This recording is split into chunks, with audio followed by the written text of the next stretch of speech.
शुभ शुक्रवार की इस शुभ आराधना में आप सबों को प्रभु यीशु मसीह के नाम में मेरा प्रेम भरा नमस्कार। तो सबसे पहले मैं परमेश्वर पिता का धन्यवाद देता हूँ कि उसने मुझे एक बार फिर से यह अवसर दिया जिससे मैं गुड फ्राइडे के अवसर पे प्रभु यीशु मसीह के द्वारा क्रूस से कही गई पहली वाणी पे प्रकाश डाला। तो जैसा कि हमने वचन में पढ़ा Luke chapter 23 verse 34, Father forgive them for they know not what they do। हे पिता इन्हें क्षमा कर क्योंकि ये नहीं जानते ये क्या कर रहे हैं। तो इस वचन में इस वाणी में पहली वाणी जो प्रभु यीशु मसीह ने क्रूस से बोली है, यहाँ पे आप देखेंगे तो जो सेंट्रल थीम है इस वचन का वो है फॉरगिवनेस। यीशु मसीह इस वचन के द्वारा जो सबसे इम्पोर्टेंट या मेन या सेंट्रल चीज बताना चाह रहे हैं वो है फॉरगिवनेस यानी क्षमा। ये वाणी किसने बोली? प्रभु यीशु मसीह ने बोली। कहां से बोली? गोलगथा की पहाड़ी पे कलवरी के क्रूस से बोली। अच्छा, क्या आप लोगों को पता है कि गोलगथा की पहाड़ी का नाम गोलगथा क्यों है? वो इसलिए क्योंकि वो जो पहाड़ी है वो खोपड़ी के आकार की है, वो स्कल शेप है। आप में से कोई भी एक बार फिर से इस वचन को पढ़ देगा। लूका 23:33।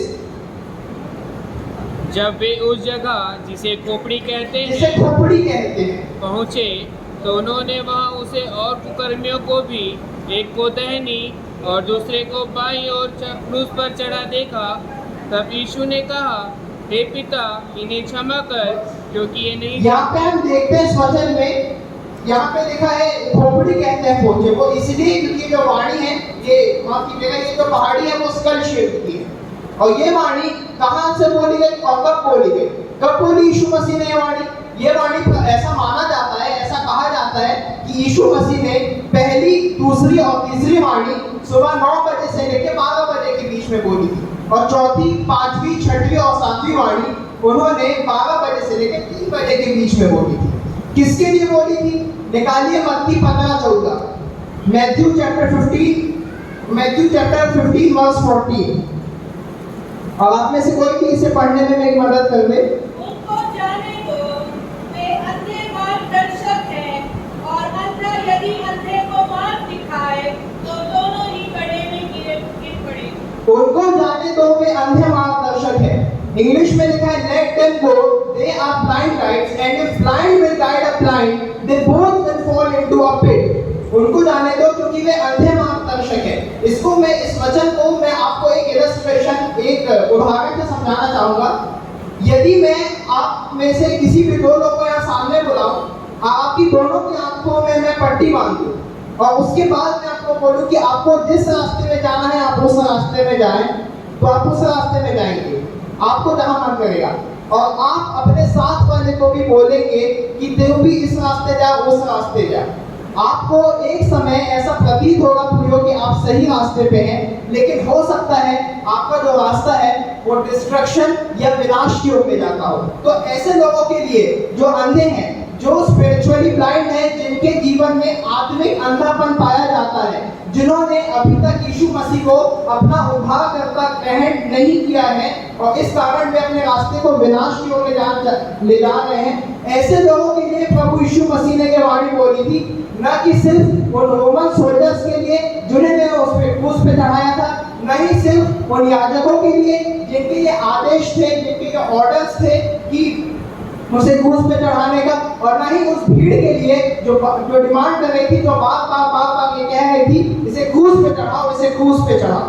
तो आइए अब हम सब इस वचन को गहराई में समझने के लिए उस दृश्य को, उस सीन को इमेजिन करें कि हम सब गोलगथा की पहाड़ी पे खड़े हैं, हमारे सामने प्रभु यीशु मसीह का क्रूसिफिकेशन हो रहा है और उसके सिर पे कांटों का मुकुट, कांटों का ताज पहनाया जा रहा है जिससे वो कोई अच्छी बात को ना सोच सके।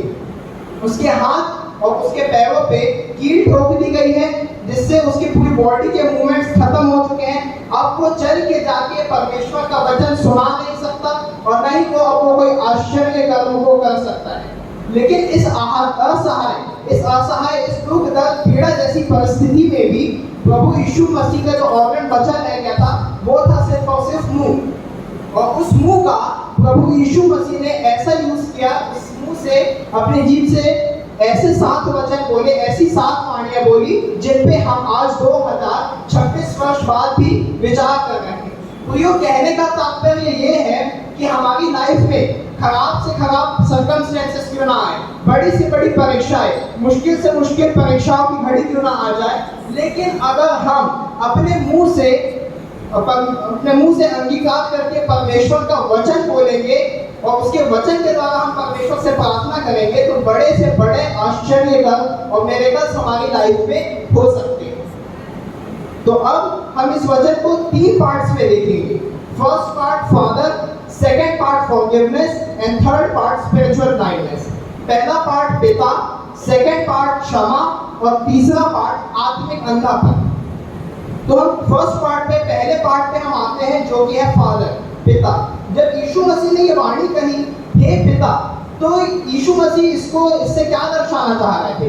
तो हम सब जानते हैं कि जो गुड फ्राइडे का जो सिंबल है, जो चिन्ह है, वो है प्रभु यीशु मसीह का क्रूस।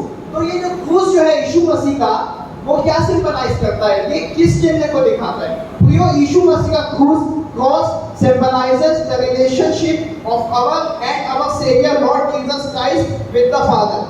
प्रभु यीशु मसीह का जो क्रूस है वो हमारे और प्रभु यीशु मसीह और परमेश्वर के बीच के रिश्ते को दर्शाता है। और फर्स्ट पॉइंट, सेकंड पॉइंट, हमको प्रभु यीशु मसीह के द्वारा हमको यह अधिकार दिया गया है कि हम परमेश्वर को पिता कह के पुकारें। निकालिए यूहन्ना 1:12, यूहन्ना 1:12, और इसे पढ़ने में मेरी कोई भी मदद कर दे। परंतु जिन्होंने उसे ग्रहण किया, उसे उन्हें परमेश्वर के संतान होने का अधिकार दिया, अर्थात उन्हें जो उसके नाम पर विश्वास करते हैं। और जिन्होंने उसे ग्रहण किया, उन्हें क्या कहलाने का अधिकार दिया? परमेश्वर की संतान। मतलब हम अब प्रभु यीशु मसीह के द्वारा जो है अब हम परमेश्वर को पिता कह के पुकार सकते हैं। इसके लिए मैं आपको एक उदाहरण, एक इलस्ट्रेशन देना चाहूँगा। आप इमेजिन कीजिए एक नदी है, उस नदी के 2 किनारे हैं, नदी के उस किनारे परमेश्वर है और वचन बताता है मैं यहोवा परमेश्वर क्या हूँ? पवित्र हूँ। और नदी के इस किनारे हम हैं और वचन ये भी बताता है हम सब ने पाप किया। तो यहाँ हमारे गंदे काम, नदी के इस किनारे और नदी के उस किनारे परमेश्वर और परमेश्वर की पवित्रता। और इसमें जो सेपरेशन आया है, जो डिस्टेंस आया है, वो आया है पाप की वजह से। तो यीशु मसीह का जो क्रूस है वो एक ऐसा रास्ता है, एक ऐसा माध्यम है जिससे हम अपने पाप वाले जीवन को, पुराने जीवन को छोड़ के पवित्रताई वाले जीवन में प्रवेश करके हम परमेश्वर के साथ फिर से संगति कर सकते हैं। सेकंड पार्ट पे हम आते हैं जो कि है फॉरगिवनेस, यानी क्षमा। क्षमा के लिए भी मैं आपको एक और इलस्ट्रेशन देना चाहूँगा। एक बार एक क्लास टीचर था और उसके क्लास में जितने भी स्टूडेंट्स थे उन सबों को उसने बोला तुमको अभी तक तुम्हारी लाइफ में जितने लोगों ने हर्ट किया है उतने टमाटर तुम एक बैग में भरो और उसको जिंदगी भर हर जगह साथ लिए चलो। जैसे 2 लोगों ने हर्ट किया है तो 2 टमाटर को अपने बैग में भरो और उसके बाद उसको तुमको जिंदगी भर साथ लेके चलना है। तो किसी ने 5, किसी ने 10, किसी ने 20, सबने अलग अलग क्वांटिटी में टमाटर भर के रख दिए जितने लोगों ने हर्ट किया था। शुरू के 1-2 दिन तो पूरा उनको ये करने में बहुत मजा आया, वो सब जगह उसको लिए चल रहे थे। लेकिन 15 दिन के बाद जैसे जैसे समय बीतता गया वो अपने टीचर को आके बोलते हैं अब ये टमाटर को हम फेंकना चाहते हैं क्योंकि अब ये टमाटर पूरी तरीके से सड़ चुके हैं और इसके कारण दुर्गंध आ गई है। यही होता है हमारे साथ, हमारे आत्मिक जीवन में अनफॉरगिवनेस के साथ, अक्षमा के साथ। जब हम किसी को क्षमा नहीं करते, जब हम किसी के प्रति ग्रज रखते हैं, ईर्ष्या, जलन या नफरत की भावना रखते हैं, या हम रिवेंज देते हैं, बदला देते हैं, शुरू के 1-2 दिन तो वो चीज़ हमको बहुत अच्छी लगती है, लेकिन फिर जैसे जैसे समय बीतता है यही नफरत, यही ईर्ष्या, यही जलन हमारे जीवन में सड़ाहट को पैदा करती है, हमारे आत्मिक जीवन में, और इसी से हमारी स्पिरिचुअल लाइफ यानी आत्मिक जीवन से दुर्गंध आने लगती है। अब मैं आपको फॉरगिवनेस के बारे में, क्षमा के बारे में कुछ पॉइंट्स बताऊंगा कि क्षमा क्या है और क्या नहीं। First point, forgiveness always begins with God. जैसा कि हमने वचन में अभी पढ़ा, and when they came to the place there they crucified him.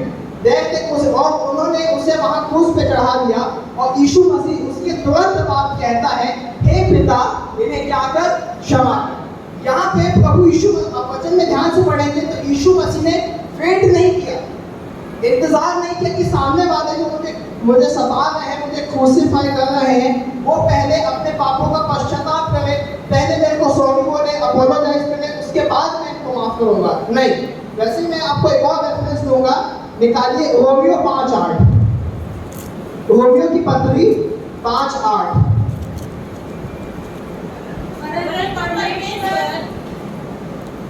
हम अपने प्रेम की भलाई इसी रीति से प्रकट करता है कि जब हम पापी थे तभी मसीह हमारे लिए मरा, जब हम पापी ही थे। While we were still sinners, Christ died for us। जब हम पापी ही थे। इसमें भी, इस वचन में भी आप ध्यान से पढ़ो तो लिखा है, ऐसा नहीं लिखा है जब हम अपने पाप से मन फिरा चुके थे या पापों का पश्चाताप कर चुके थे, नहीं, लिखा है जब हम पापी ही थे तब यीशु मसीह हमारे पापों के लिए मरा। तो first point, forgiveness always begins with God. पहला पॉइंट है, क्षमा हमेशा परमेश्वर से शुरू होती है। Second point, forgiveness is costly. क्षमा के लिए कुछ कीमत चुकानी पड़ती है। यीशु मसीह को क्या कीमत चुकानी पड़ी? यीशु मसीह को अपनी जान गंवानी पड़ी। इतनी कॉस्टली है फॉरगिवनेस, यानी इतनी महंगी है क्षमा कि उन्हें अपनी जान गंवानी पड़ी। Third point, forgiveness is not reconciliation. क्षमा करना कोई मेल मिलाप नहीं है। हम में से अधिकांश लोग ये सोचते हैं कि क्षमा करना यानी मेल मिलाप है, पुरानी बॉन्डिंग, हमारा पुराना रिश्ता और जो इस इंसान के साथ था जिसे हमने क्षमा कर दिया है, सब कुछ एक जैसा हो जाए। तो ऐसा नहीं है। हाँ, हालांकि कुछ केसेस में ऐसा देखा जाता है कि बार बार क्षमा करने पे जो मेल मिलाप है वो हो जाता है। Fourth point, forgiveness is not an emotion but it is an act of faith. यानी क्षमा करना कोई भावना नहीं है, ये एक क्रिया है, ये एक विश्वास का काम है जो हमको अपने एक्शन से करना है।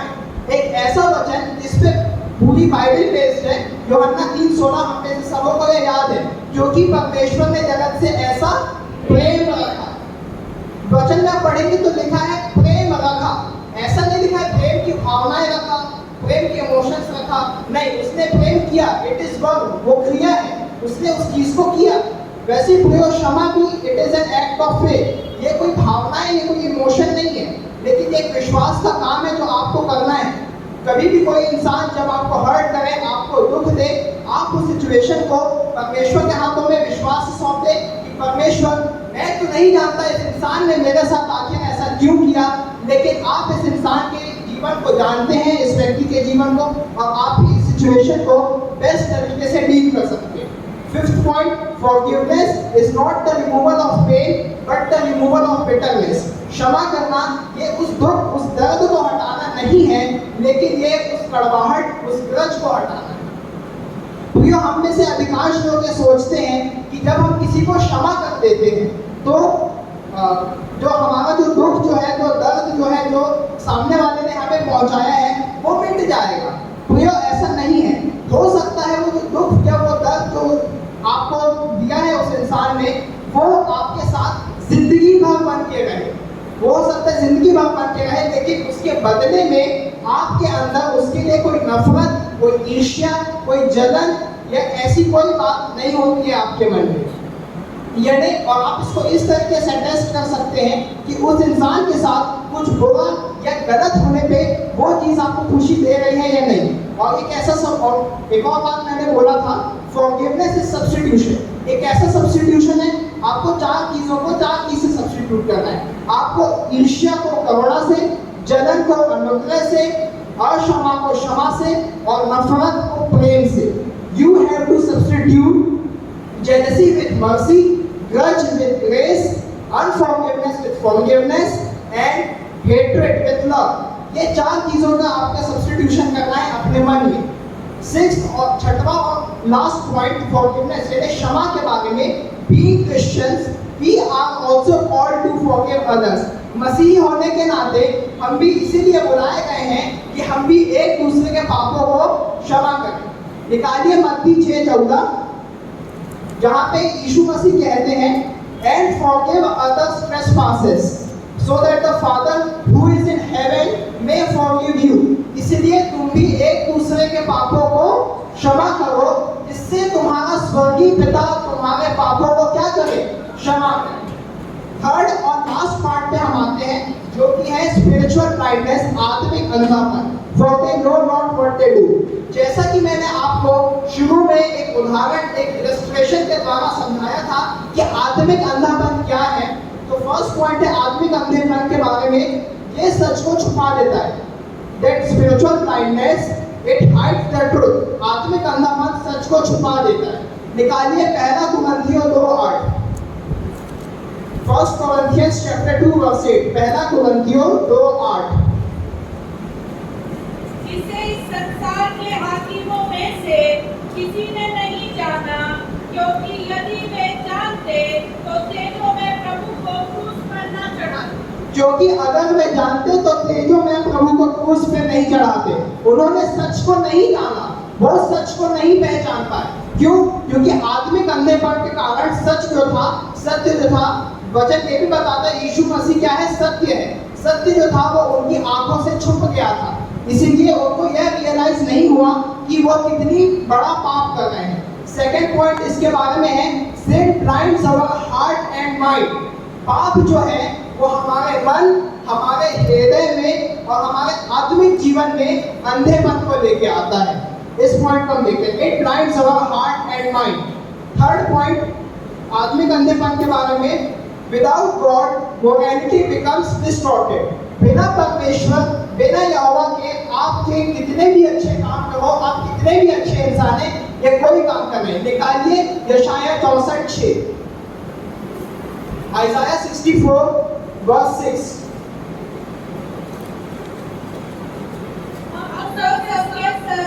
अशुद्ध मनुष्य कैसे हैं, और हमारे धर्म के काम सबके सब मैले चिथड़ों के समान है। सबके सब मैलों चिथड़ों के समान है। हमारे धर्म के काम किसके समान है? मैलों चिथड़ों के समान। They are like filthy rags।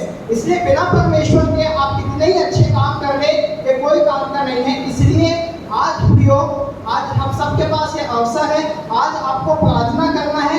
भजन संहिता 119:18 के हिसाब से, मेरी आंखें खोल दे कि मैं तेरी व्यवस्था की अद्भुत बातें देख सकूं और प्रभु यीशु मसीह को अपने जीवन में उद्धारकर्ता और प्रभु करके ग्रहण करके अपने पाप वाले जीवन को छोड़ के पवित्रताई वाले जीवन में प्रवेश करके मैं परमेश्वर पिता के साथ संगति कर सकूं। मिल गई माफी मुझे खून से तेरे यीशु, हगुना धुल गए खून से तेरे यीशु।